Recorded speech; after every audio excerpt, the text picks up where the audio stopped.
Assalamualaikum Sobat Inspira, apa kabar? Semoga baik ya. Bersama saya Ayunda Triandani dalam beberapa menit ke depan akan mengulas informasi terupdate dalam program News Minute.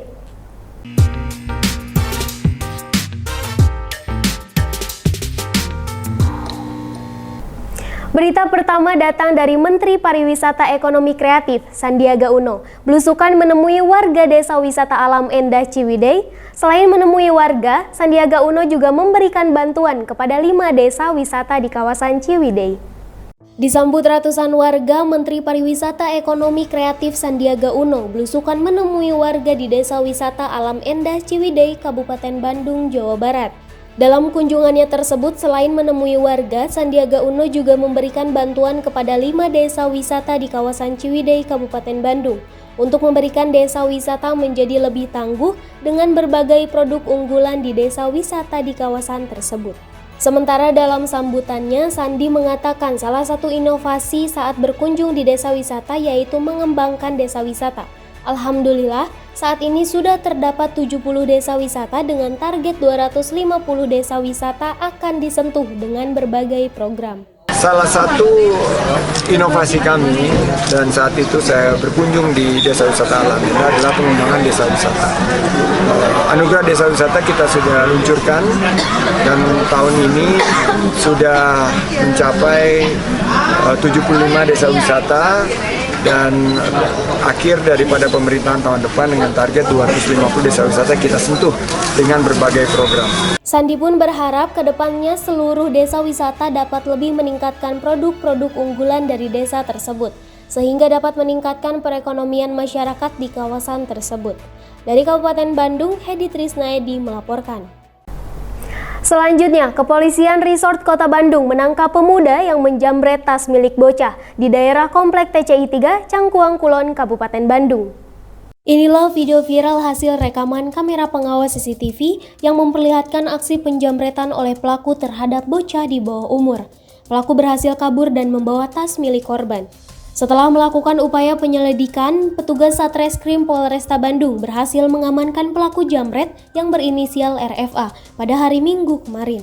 Menurut Kasat Reskrim Polresta Bandung, Kompol Oliesta Ageng Wicaksana, motif pelaku melakukan aksinya dikarenakan tidak memiliki uang untuk membeli minuman keras atau miras. RFA pun melakukan aksi penjabretan tersebut. Rabu, tanggal 9 Agustus 2023. Jadi pada hari Rabu tersebut, korban atas nama DAC, usia 10 tahun sedang bermain di depan rumahnya. Kemudian datanglah pelaku dalam kondisi setengah mabuk, melihat korban sendiri, kemudian melakukan perampasan terhadap korban. Terhadap tas korban yang sedang dibawa, kemudian dilakukan perampasan, penarikan, sehingga tas tersebut kemudian dapat dibawa oleh pelaku. Dari kejadian tersebut, korban menderita luka di lehernya, kemudian masyarakat mengunggah di media sosial sehingga kami dari kepolisian segera menindaklanjuti tanpa adanya laporan terlebih dahulu terhadap kejadian tersebut. Atas perbuatannya, pelaku dijerat dengan pasal 365 KUHP dengan ancaman hukuman pidana penjara paling lama 9 tahun. Dari Kabupaten Bandung, Jawa Barat, Hedi Trisnayadi melaporkan. Menara kujang sepasang yang dibangun di kawasan Jatigede, Kabupaten Sumedang akhirnya diresmikan Gubernur Jawa Barat Ridwan Kamil. Menara kujang sepasang ini merupakan karya yang kompresif, pasalnya menggabungkan agama, budaya, dan teknologi. Gubernur Jawa Barat Ridwan Kamil didampingi sang istri Atalia Praratya beserta Bupati Sumedang dan Wakil Bupati Sumedang meresmikan menara kujang sepasang yang dibangun di kawasan Jatigede, tepatnya di Bukit Panenjoan, Desa Jemah, Kecamatan Jatigede, Sumedang, Jawa Barat. Peresmian Menara Kujang dan Masjid Al-Kamil dilakukan secara simbolis oleh Gubernur Jawa Barat dan Bupati Sumedang dengan menekan tombol sirine yang dilanjutkan dengan gunting pita di lokasi jembatan Menara Kujang sepasang. Peresmian tersebut dimeriahkan juga pertunjukan 700 penari umbul yang merupakan tarian khas Jawa Barat.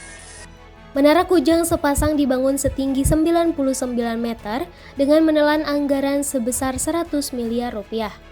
Terdapat 3 filosofi pada destinasi wisata tersebut, yakni kujang yang bermakna budaya, Masjid Al-Kamil melambangkan agama, serta jembatan baja yang berarti teknologi. Gubernur Jawa Barat Ridwan Kamil mengatakan di area Menara Kujang Sepasang nantinya akan diadakan Museum Kujang untuk menyimpan koleksi kujang tua berikut informasi sejarahnya, serta menambah fasilitas lainnya agar dapat menjadi daya tarik pengunjung. Kehadiran Menara Kujang Sepasang ini tidak hanya semata untuk wisata, melainkan sebagai tempat religius, pelestarian budaya, dan teknologi. Diresmikannya Menara Kujang Sepasang ini disambut antusias pengunjung yang datang menyaksikan, seperti halnya Nela Megalita, mengaku senang bisa datang langsung melihat peresmian Menara Kujang Sepasang. Alhamdulillah, secara prinsip proyek Menara Kujang Sepasang ini sudah bisa diresmikan. Selanjutnya adalah penambahan tambahan dari pengelola, yaitu membangun restoran, nanti dikelola oleh pihak A, kemudian ada museum, karena Menara Kujang Sepasang ini tidak hanya bentuk visualnya sebagai monumen, tapi ada edukasi budaya, namanya Museum Kujang. Akan ada puluhan koleksi kujang-kujang yang usianya puluhan tahun, ratusan tahun, dengan segala makna-maknanya, mengedukasi masyarakat yang datang ke sini. Jadi kita harapkan dengan diresmikannya, maka Sumedang, Jawa Barat punya destinasi baru. Waduk Jati Gede yang selama ini hanya maksimal untuk ekologis dan untuk sumber daya air, sekarang bisa punya nilai tambah, nilai sosial, yaitu pariwisata. Alhamdulillah ya, seru banget tadi diresmikan oleh Pak Gubernur. Ada balon-balon yang keluar diresmikan, ada tari umbul, ada tari Kujang Sepasang juga, ada pencak silat. Luar biasa seru ya, di Sumedang ternyata diresmikan ini Kujang Sepasangnya. Harapannya tadi yang dikatakan oleh Pak Gubernur akan ada museum kujang-kujang. Nanti saya datang ke sini lagi untuk melihat itu senjata Jawa Barat, kujang-kujang yang nanti akan dipajang di Kujang Sepasang ini. Keberadaan Menara Kujang Sepasang dan Masjid Al-Kamil ini diharapkan dapat menjadi destinasi wisata baru dan unggulan di Jawa Barat, khususnya di Kabupaten Sumedang. Dari Kabupaten Sumedang, Jawa Barat, tim Inspira TV melaporkan. Untuk menutup perjumpaan kita kali ini dalam menyambut HUT RI ke-17, Eger Adventure menggagas sebuah ekspedisi 17 tim pendaki wanita menuju 17 puncak gunung di Pulau Jawa pada 17 Agustus mendatang. Demikian Sobat Inspira berita terupdate hari ini. Saksikan program terupdate lainnya bersama saya Ayunda Triandani hanya di Inspira TV. Wassalamualaikum warahmatullahi wabarakatuh. Sampai jumpa. Menyambut HUT RI ke-17, Eger Adventure menggagas sebuah ekspedisi 17 tim pendaki wanita menuju 17 puncak gunung di Pulau Jawa pada 17 Agustus mendatang. Rencananya pendakian tersebut akan diakhiri oleh pengibaran bendera merah putih di puncak gunung secara serentak. 17 tim pendaki wanita yang akan melakukan ekspedisi pendakian 17 puncak gunung tersebut telah melakukan persiapan secara optimal. Serta juga ada adventure documentary gitu, di mana di sana bagaimana mereka bisa merekap perjalanan mereka dan membuat konten seperti itu. Jadi kita memang membekali mereka di WAC. Nah, sehingga di ekspedisi ini mereka mempraktekannya. Jadi memang mereka ditantang untuk membuat final project di mana mereka sendiri yang menyusun ekspedisi ini, seperti itu. Sementara itu, salah satu pendaki wanita Mia Fitriani yang juga merupakan pendaki ekspedisi 17 menceritakan pengalaman sebelumnya dalam melakukan ekspedisi.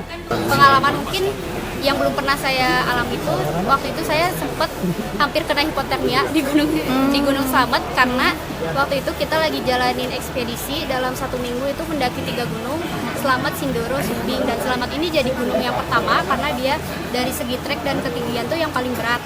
Nah, pada saat itu kita mendaki di bulan musim hujan, puncaknya musim hujan bulan Januari, dan itu dari awal trek pendakian sampai tempat camp itu diguyur hujan deras banget.